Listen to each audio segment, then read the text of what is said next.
What's up guys, my name's Crota, your host here on this Destiny video. In today's video we're going to be going over the Deathsinger challenge in the new Crota raid as of the Age of Triumphs update. In this video I'm going to be going over a lot of the things other videos have missed, including weapon loadouts, splits, classes, timings, a number of enemies, and messages. And throughout the video, of course, there's going to be a little bit more details than the other ones, so if you do end up liking it, make sure you leave a like down below so other people can see these details and actually perform a lot better, because every single raid team that I have performed this with and told them about this strategy have done it pretty much first or second try with literally no problem at all. Before I start, I just want to mention that I do actually have a giveaway going out with a gaming headset as well as a gaming mouse and 16 gigabytes of RAM, which is actually an RGB RAM, so it's a rainbow colored RAM with LEDs, I believe, that actually light up in your computer, which I think is actually freaking awesome. I have a panel on the side of my computer. I actually could see that if I had it in my computer, so I kind of want it now, but you know, it's in a giveaway. Check in the description down below for the giveaway details. So without further ado, let's get right into the tutorial. So right as you get to the Deathsinger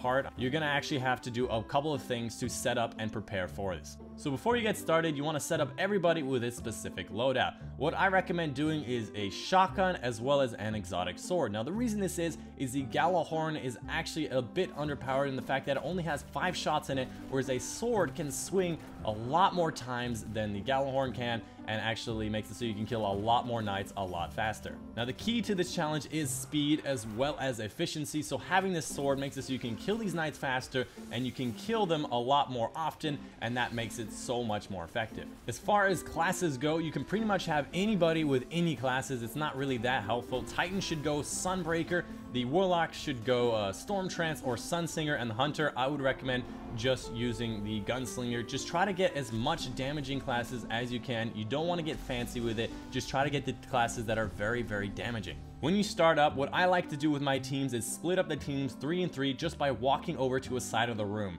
Instead of confusing people by saying left team, right team, because the perspective is difficult, literally just tell people to walk over to one side of the room, and that will be your split of 3 and 3. It does not matter what classes you have on what side, just make sure you split it up 3 and 3. You have enough swords on each side, and if you don't have that many swords, try to split the swords up evenly. Everybody should start about the same time as the timer starts up. Basically when the knights, the first 2 knights there standing that are kneeling, basically when they wake up, the timer has started. That'll be right when you pass into the main area of the Crota area. Your whole team of 6 people can basically wrecking ball through these 2 knights without any time to even look at them. It's like a USA straight through them, where you're just yelling USA, USA, USA, and you just bowl straight through them.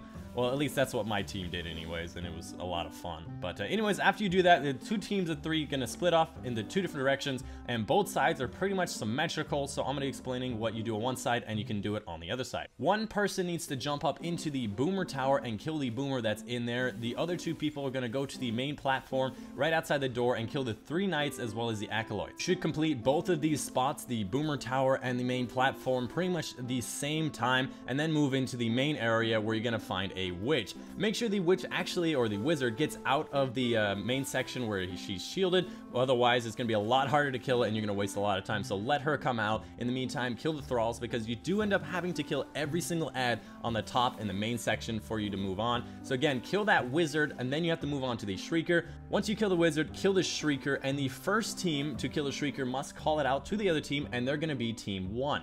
Once team 2 kills their shrieker, team 1 will then go into it, because team 2 is running from the purple balls. Team 1 will go into the main section, kill the 2 knights that will spawn in that main area, and then finish off killing the ads that spawn around the area. Once you've killed these 2 knights and all of the ads in that middle section, then you can move on to the next part. You'll know that you completed this part when it says in the bottom left, your Yut screams in fear. When she does that, a lot more enemies are gonna spawn. Whichever team was team 2 that did not go in the middle should start preparing and getting to the different areas to start killing the enemies as fast as possible. They can start mopping up the acolytes and the thralls that are in the middle, as well as get set up on the towers. Once Iriot screams in fear, 3 boomers are gonna spawn in each tower, and 3 ogres are gonna spawn near the middle and the sides.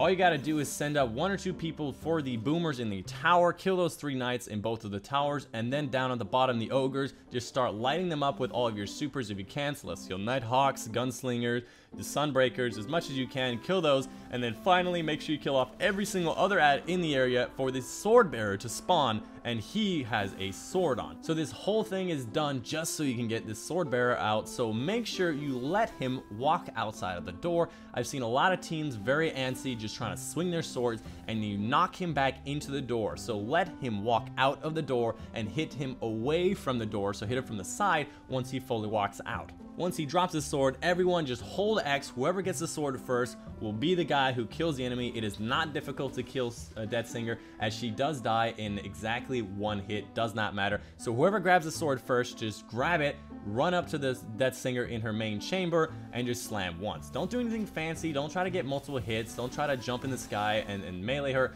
Literally just slam on the spot that she's in, and you will get the kill. It is not difficult to kill her at that point, and it takes about 30 seconds to get from the sword bearer to her, or about like 20 to 25 seconds. So if you just hit liturgy, where she summons her liturgy, right when you get the sword, you should be fine on time, or about there. And if you have less than 20 seconds, you're not going to make it to her. Of course, you can try, because there's not much else you can do, but that is basically the timing that you want. Once you have killed her, you have completed the challenge. You should get an Age of Triumphs, one of those tokens for your armor pieces, and then finally, you should get a bunch of different gear, exotic gear, purple gear, and whatnot, and finish the challenge. You can check your Age of Triumphs book to see if you actually got the challenge. There's a section where you have to do it in under 2 minutes. Mine says 157 right now, and it literally is going to be pretty much 157, 159 for pretty much everyone. And that's pretty much the video for you guys today. Hope you guys do enjoy. Again, if you liked it, make sure you subscribe for more Destiny tutorials. I'm going to be doing more raid stuff in the future raids with all the challenges. I'm so excited for more Destiny stuff and more Destiny raid. And of course, I'm so excited for Destiny 2. And if you guys are excited for it, make sure you enter the giveaway down below. You see that segue? Oh, it was smooth. I know you guys like that one. Gaming mouse, gaming headset, and 16 gigabytes of RGB RAM, which is the rainbow colored RAM. Make sure you check it out in the description down below. And of course, thank you guys for watching, and I'll see you guys over on the next one.